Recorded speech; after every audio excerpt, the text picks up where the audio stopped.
लखनऊ में पंडित दीनदयाल उपाध्याय की पुण्यतिथि पर एक भव्य पुष्पांजलि समारोह का आयोजन किया गया। इस अवसर पर उत्तर प्रदेश के मुख्यमंत्री योगी आदित्यनाथ ने पंडित उपाध्याय के जीवन और उनके विचारों को याद करते हुए श्रद्धांजलि अर्पित की।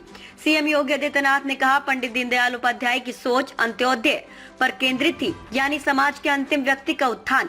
उसी दृष्टि को प्रतिबिंबित करने के लिए उन्होंने स्वतंत्र भारत में एक नया दर्शन वैचारिक धारा प्रस्तुत की, जो आज भी हमारे समाज और राष्ट्र निर्माण में मार्गदर्शन प्रदान कर रही है। इस समारोह में राज्य सरकार के कई प्रमुख अधिकारी और गणमान्य व्यक्तियों ने भी पंडित उपाध्याय को श्रद्धांजलि अर्पित की और उनके योगदान को याद किया।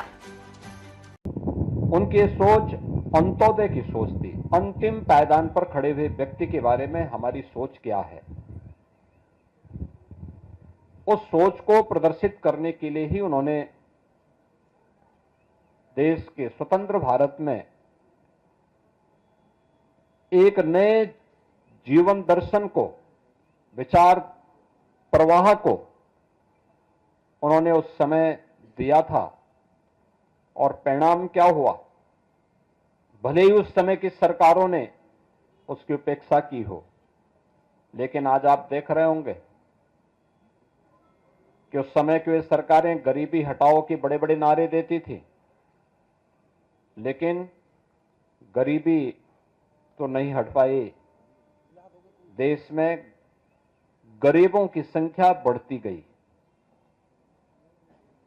आज आप देख रहे होंगे पिछले 11 वर्ष के अंदर प्रधानमंत्री मोदी जी के नेतृत्व में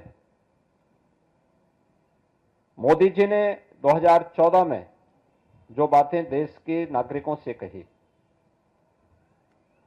उनसे जब पूछा गया कि वास्तव में भारत के विकास का रोड मैप आपके पास क्या है, उन्होंने एक शब्द में उसको कहा था, एक वाक्य में कहा था कि सबका साथ और सबका विकास का।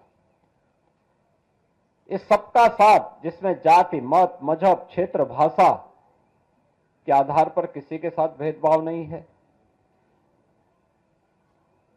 देश के अंदर अमीरी और गरीबी की रेखा को समाप्त करते हुए सबको हम एक साथ लेकर के चलेंगे।